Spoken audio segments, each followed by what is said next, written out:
All right, guys, welcome back to the Rivers from College Football podcast. Today, me and Nick here will be breaking down the Colorado Buffaloes as spring practice is underway in Boulder. It's a new era, Nick. You know, this team, they've been down in the dumps for a very long time. Other than that 1 year, a couple seasons back under Mike McIntyre, where they almost won the Pac-12. For the most part, Colorado, they've not been great here in this 21st century. Deion Sanders arrives, though. This is the team that's making a pretty massive gamble, I would say. Instead of going with an alum who I thought would probably be the better fit for this job, they go and get Deion Sanders. And when we talked about Deion, you know, it's pretty common knowledge that he was going to be a great recruiter, a phenomenal leader for young men. He's only been a coach for like maybe 5 or 6 years, I believe.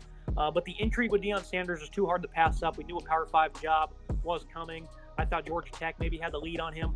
The Buffaloes get him, Nick. How do you like this fit for, you know, a historically awful program? And then also roster revamp. You know, they added 25 guys in the portal. It's not like Arizona State either. They got 27 players, but it's a lot of, you know, second and third string roster fillers. Colorado goes out there, completely turns this roster upside down. We're looking at a potentially, all 22 starting lineup that is completely different at every single position from a year ago. So what do you think of this, roster turnover and the fit here for Deion? I think it's incredible the roster turnover we've seen on this team. You look at the depth chart online, it's all guys that have transferred into this program. It's really needed considering how terrible this team was last year. And this is an exciting move, right? Colorado have not been a powerful football program for, the better part of the last 20 odd years or so. They've really been down, struggling in the Pac-10, then Pac-12 at this point. So they go here and grab a flashy hire, a guy that's going to bring in recruits, going to bring attention to your program. They sold a lot of tickets for their spring game. People have eyes on Colorado. They want to see how this experiment's going to work. And quite frankly, I don't blame them. I'm very intrigued to see how this works. This is quite the gamble here for Colorado. A lot of money in the NIL era, of course, is making this a little bit easier for Deion Sanders. I think 5 years ago, this would be definitely a more difficult task for Deion Sanders. But considering the transfer portal, the NIL, and all those things that have kind of developed in the last 5 years, this has made it a little bit more easy for him. So I think this is an exciting opportunity for Deion Sanders. I think this is an exciting opportunity for Colorado overall. It definitely gets a lot of eyes on Boulder, which really has not been for the last few seasons. No one has really cared about this program. And now you're bringing a guy who's going to get people to watch your team play. And he's going to hopefully bring in a lot of talent. And this could be a quick turnaround. But this also, this could be a disaster if it goes wrong. So this is going to be an interesting case study for the future of college football, in my opinion. Yeah, it's a very good take right there to finish off that sentence. I would say Boulder's a very good town, and this is also, opening up the wallets of some of the boosters, which have been pretty much non-existent. And what is a very beautiful town, I must add, and that's pretty evident by attracting some of these hires at the coordinator positions. Sean Lewis, for example. Walt Bell, a few years back, was the offensive coordinator at Florida State. He left for UMass, and of course that didn't work out. He won maybe like 3 games in his tenure there. But I want to use that as an example that when you have a head coaching position, no matter where it's at, it is highly coveted. And that's what Sean Lewis had, was a very successful coach at Kent State also. This is a team that competed in the MAC at the top of that conference year after year. He's now leaving them to come call the plays for Colorado. We'll talk about his fit when we get to the offense here in a minute. And then Charles Kelly. This is an incredibly underrated addition to the staff. He's also a heck of a DB coach. That's going to be mixing with Deion Sanders, who has recruited, Cormani McClain and Travis Hunter, 2 of the top-ranked corners in each of the past 2 classes. I think the, development that Kelly has had, his ability as a recruiter as well. The secondary in Boulder, Nick, if, this thing works out long-term, could be unbelievable with these two. What do you make of that pairing and Sean Lewis, of course, leaving his head coaching post? Yeah, I think it's incredible to see a coach leave a job in the group of 5 level, take a Power 5 coordinator role. I think that's a crazy move, and normally you see that and you'd be like, wow, that is a wild move from a coordinator. I just don't expect that to work out. But I think this is a great move for Sean Lewis. Obviously being a head coach is significantly better than being a coordinator, right? You would prefer to be a head coach, but this is a guy that comes into Colorado now. He gets to have the opportunity to work with a lot of talent out of the portal and get to work under Deion Sanders and be team there. I think it was working at Kent State. The team, they weren't terrible. They did win the MAC Eastern Division in 2021. They played in a bowl game at that point. They played in a bowl game in 2019. So I think he was starting to build something there. But now he makes this jump to a coordinator role. I think it's an interesting move. I certainly am intrigued to see how it works out. Again, I think this is just adding evidence to my point that this is just a huge case study for college football. Can this type of thing work in the future at other programs? I think this is going to be a huge. If this booms, obviously I think a lot of programs will make decisions like this, trying to grab star players who have inexperience as coaches and bring them in as a flashy hire. But if it fails, I think this could be kind of the death of that sort of theory. Charles Kelly, underrated, certainly adding to the staff. He's a very strong coordinator, has a lot of great experience. And there's a lot of talent in this team, a lot of raw talent. It's just going to be able if they can make the transition. Some of these guys are jumping up from the FCS levels. Can they make the transition to compete day in, day out in the Power 5 level? Yeah, and looking at this offense, coming into last year, I told everyone, we both thought that hammering the under in terms of win for this team was going to be the right call, and we ended up winning one game, and I think that was an overtime against Cal. And because start with the offense, for example. I knew their defense would be awful, but the offense certainly did not take any strides one bit. The running game, 108 yards per game. Quarterback play for the Buffaloes was just awful, Nick. Flat out terrible. 173 yards per game. It was even worse in 2021. They were down in terms of in yards, 131 yards per game. That was almost at the Naval Academy and Army and those guys, Air Force. That's how low the numbers were, which is absolutely absurd for a team that certainly likes to throw the football. Looking at Sean Lewis, though, and what he brings to this offense, multiple type of scheme, runs a lot of option, RPO, misdirection. The play calls really put the linebackers on edge. There's always some type of movement in his scheme. The RPO flat option, I think, is one of the underrated calls he has. He loves to pull his backside linemen. We'll talk about some of those guys here in a second. The power run game, that was a big part of this football team. You've seen it of his scheme, rather. You've seen that at Kent State, Marquis Cooper. He was just tremendous. Guard, tackle, power, and counter are his favorite run plays. So we're going to see what kind of personnel they have in trying to execute this. Bringing in Shedeur Sanders, though, people are just going to say this is Deion's son, but they certainly forget this is a former 4-star recruit, Nick. He's a very smart player, for a very impressive arm, tight window thrower. He has nice anticipation. He can stand tall and deliver with poise. He's a good runner as well. Certainly has some of his dad's genes in him. They also picked up Kavazier Smoke at running back. This guy's a quick runner, some good foot speed. He was a reliable number 2 at Kentucky, 1,400-plus yards in his career. Wasn't very effective this past season. But he, again, playing behind Chris Rodriguez, I thought he was very solid. Very excited for this passing game that could take a significant leap. And that's why I think they could potentially be top 50 in yards, Nick, because of this receiving core. They pick up Jimmy Horn and Xavier Weaver from USF. Horn, great speed, has that second gear. He's very electric in open field, an athletic pass catcher. He also does a lot of work as a special teamer. They get him involved as a running back, mainly a slot option. Xavier Weaver, 6'1", 180, a very wide catch radius, body control. He can really track the ball well because the quarterback play USF was not great. He's going to get a significant boost here. This guy's a good release, very good route runner. I think he can separate and off coverage very well. And then Jordan Tyson, he had a knee injury in November, but this guy has some really good speed. He's a playmaker on special teams. He's a deep threat that can make plays downfield. Biggest problem with him was 5 drops. So he needs some better focus. And then adding one more guy to the fold, Sadoe Traore, a tight end who's really built like a wide receiver at 6'4", 210. Some very strong hands, great focus, only had 1 drop, great after the catch. He's a thinner frame tight end, of course. Well, he was one of the higher graded tight ends in college football last season. Skill positions, Nick, they get a significant boost here. I want you to talk about that. But one thing that's also kind of important to note is that this team did lose 4 quarterbacks in the transfer portal, so if something unbearable happens, they could certainly be down in the dumps in terms of executing the scheme, because these other guys on the roster, they don't have much experience one bit. And that's a lot of turnover at one position, even if the guys did not produce one bit last year. It is certainly an interesting thing to look at and see they lost 4 quarterbacks. That's a lot of turnover, especially a position that is so important to building a strong football program. It starts with having a star quarterback and building a mold around that. And no, not that these guys really jumped off the page at you last year, but losing 4 of them in one offseason, that's definitely concerning. I think the skill positions took a huge step forward. I think Smoke coming from Kentucky, this is a huge pickup. Of course, he was a number 2 guy in what was really, a Kentucky offense that had shown some strong running focus in the past few seasons. I know they had Will Levis, who was, projected to be a top pick, but they were not afraid to run the ball. Mark Stoops liked to ground and pound if he needed to. So there's some serious talent with the Kentucky running backs. They bring in Smoke here, who I expect to have a good season. I think he's a really talented back who's got some nice speed on him, good burst. And I look at Sanders at quarterback. Yes, he is Deion's son, but like you said, I think he is a lot more than just that. We saw it. He has some serious talent at the FCS level, really lit up the game. So I think, again, the adjustment from FCS to FBS can't be understated. And I'm going to continue to highlight that a lot, because I think people are forgetting that in all this, is that this is a huge jump in level for these players that are coming from Jackson State to Colorado with Deion. But I think Sanders is primed to be ready to kind of get into that comfortable position and be a good quarterback here. I think it helps that they're, the level of competition may not be the best in the Pac-12, so I think it helps a little bit. I like Sanders a lot here. The footwork's good. I think the arm is solid. The stats were great last year, obviously, again, FCS level, but 3,800 yards, 46 touchdowns, solid as well. And I look at the wide receivers. Of course, the transfers are important, but I think Tyson coming back is not bad. He's 470 yards receiving last year. He was the leading receiver for this team, so he stays. And of course, he didn't have really a lot of talent throwing to him. So in fact, he had 470 yards, 21.4 yards per catch. It's a solid number for him. 4 touchdowns on the season. I think there is some serious talent that can be made better with the pieces around. I think having a better quarterback play will make some of these wide receivers that have stayed and stuck with the program in Boulder better. I think also the transfers are certainly helpful. Jimmy Horn, Xavier Weaver are very talented, two really talented pass catchers that can kind of break out here and have make some plays. This is a very exciting offense that's kind of rebuilding quickly here. I like the talent. I think the offensive line is definitely a big question mark, though. Big bulk of those yards for Tyson came over his final 3 games before he got hurt. He was a guy that was a freshman all-conference player.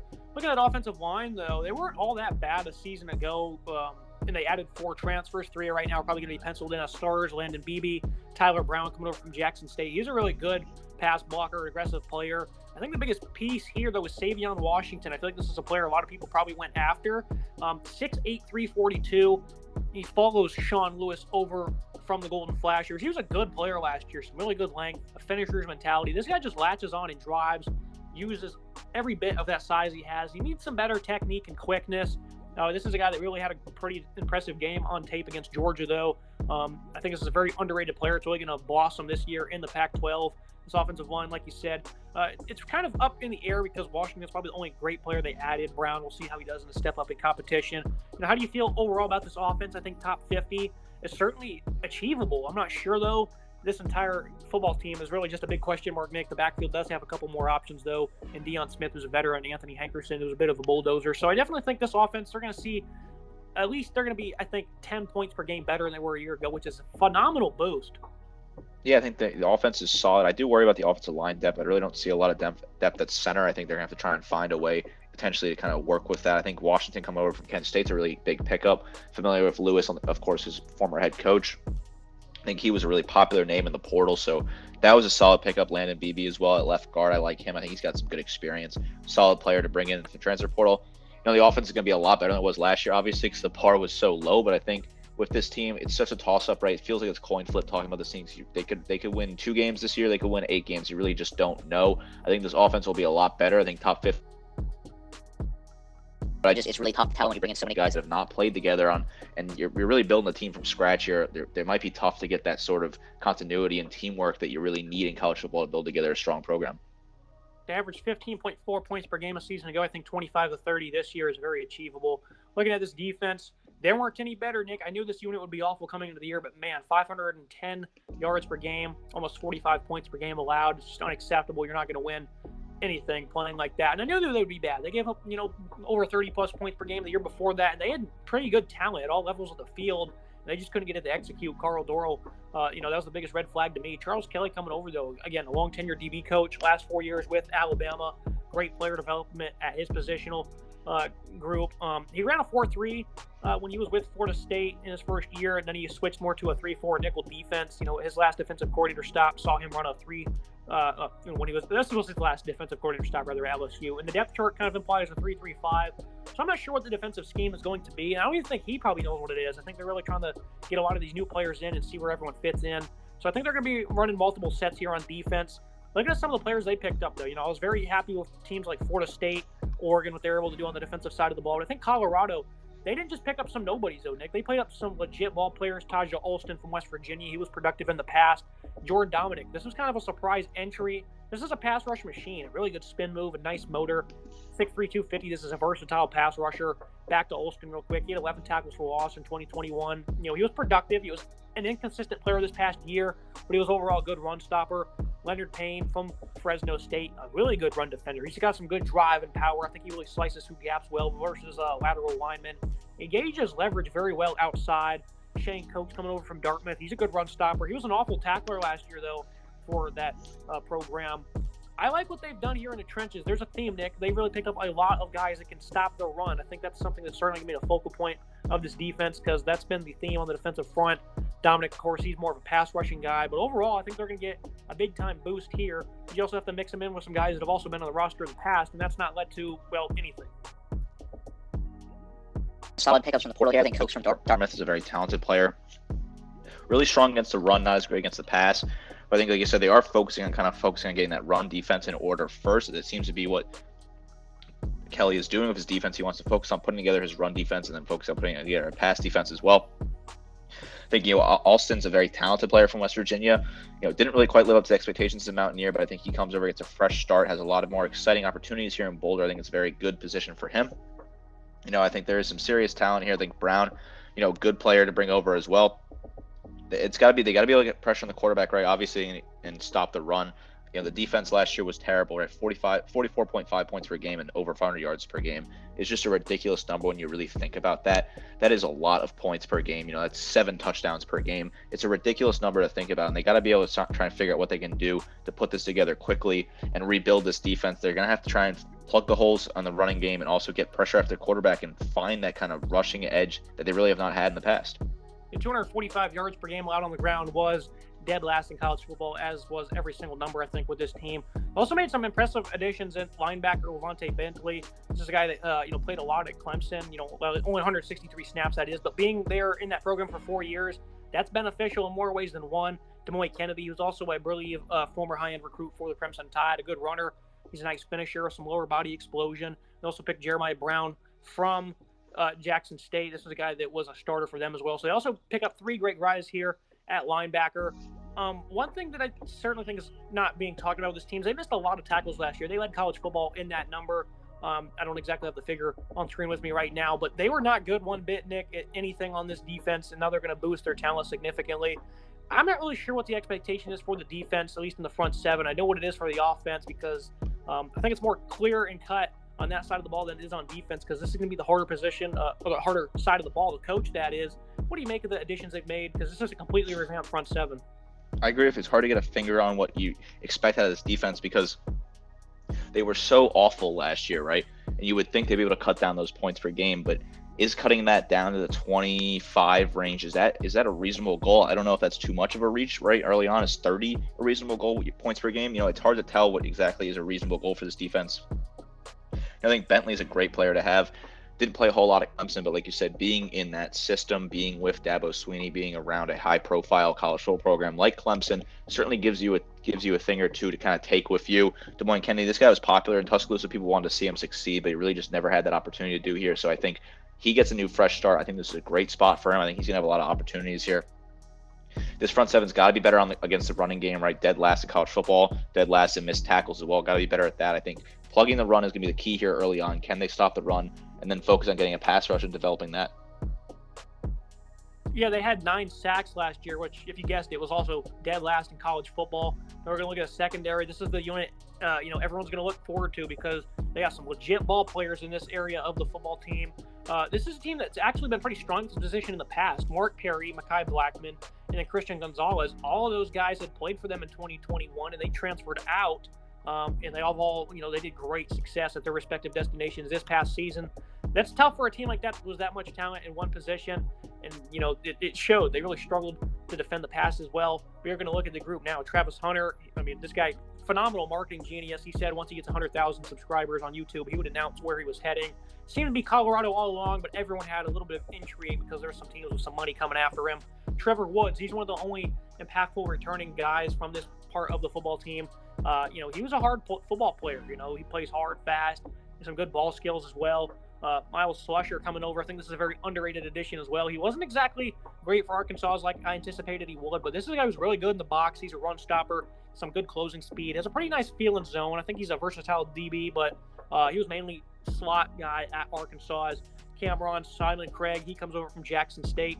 Plays bigger than his size. He brings the heat as a tackler, and he also had a 90-plus coverage rate back-to-back seasons for that football team. And then, of course, Hunter, this guy's an elite athlete with great ball skills. He might even play a lot on offense, so we'll see how that goes for them. Usually, two-way football players, the more they get older in college, they stick to one side of the ball. So I'd like to see Hunter pick one and stick there. But he's a guy who's very smooth and pressed, very sound movement, great runner. He's just so much fun to watch. And then McLean, the incoming number 1 corner, some great length, speed. He embraces contact as well. And he's getting a little bit bigger to be, one of those press warriors, but he's got great ball skills and can cover vertically. This secondary, Nick, all eyes are on them. How do you think they do?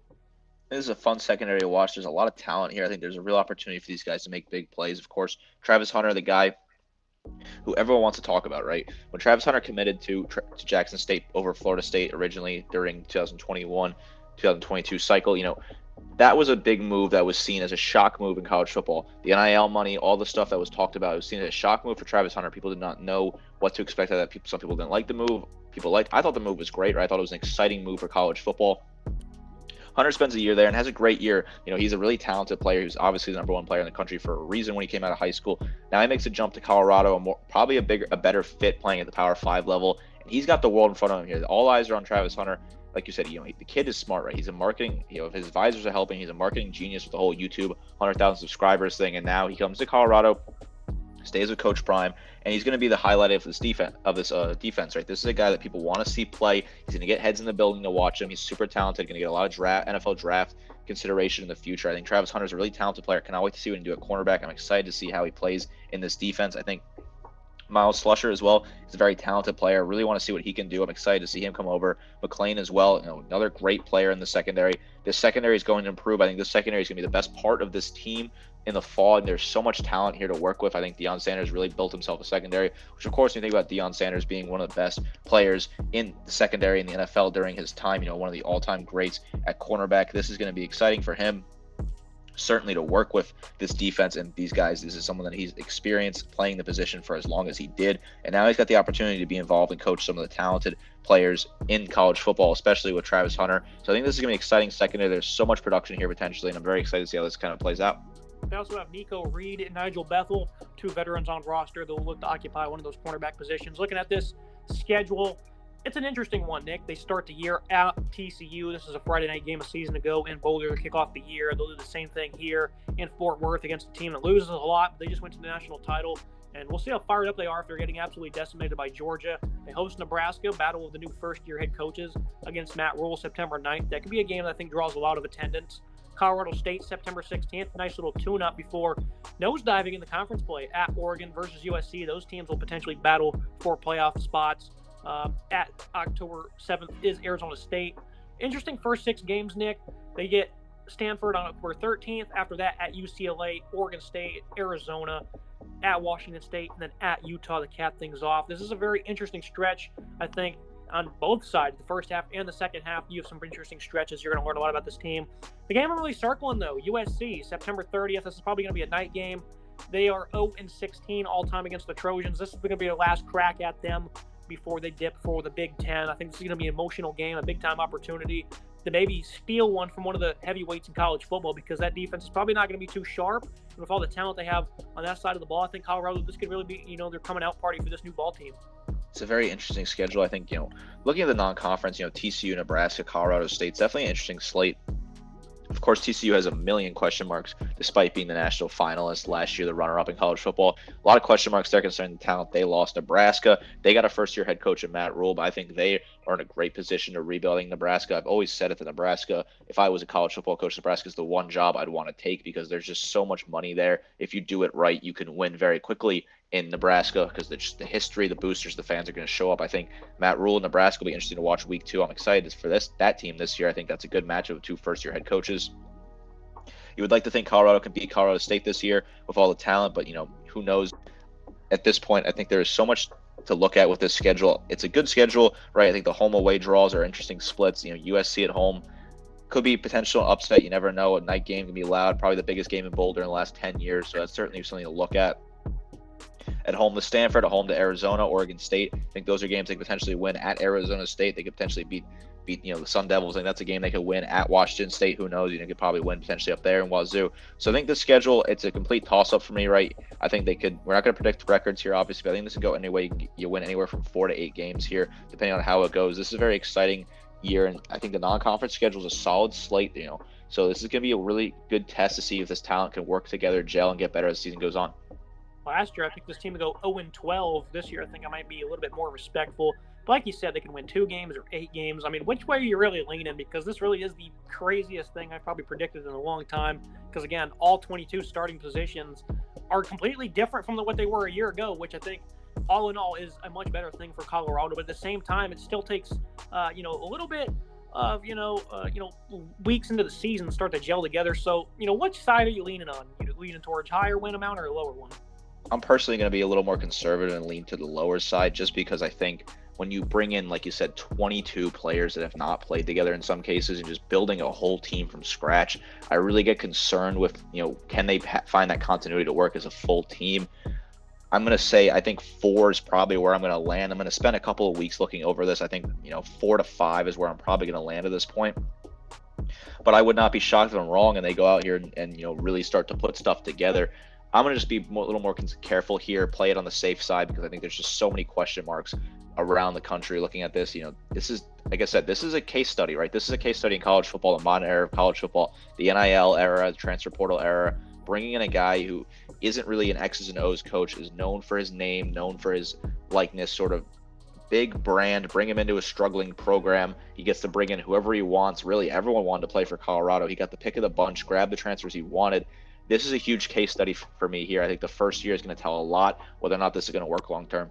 Now, he definitely did bring in some X's and O guys to run both sides of the ball. I think the offense will be a lot better than people probably anticipated. I just think that the trio at wide receiver with the quarterback and some of the depth at running back, very excited for it. But I definitely think if this offense falters a little bit, this defense is also going to suffer. So I definitely see, a couple of wins certainly on the table. It's going to be fun to watch, Nick. We'll revisit this here in a couple months, make some predictions. Very fun episode today. Very excited for Colorado. Yeah, I can't wait. I think this is exciting. I may be negative at times about the outlook for this team, but I'm really excited for this because I think Colorado's been a program that's been lagging for the last 20 years, and this is really a jolt of fresh air into a program playing in one of the most beautiful college towns in the country, with a great stadium and a great alumni and fan support in the past. So this is a breath of fresh air for me. It's exciting, and I think this is going to be kind of the start of a new era in college football, and excited to see where this goes. That's me for today's episode. Nick, I appreciate you joining me. Absolutely. Looking forward to the season. Make sure you guys like, comment, subscribe. See you next time.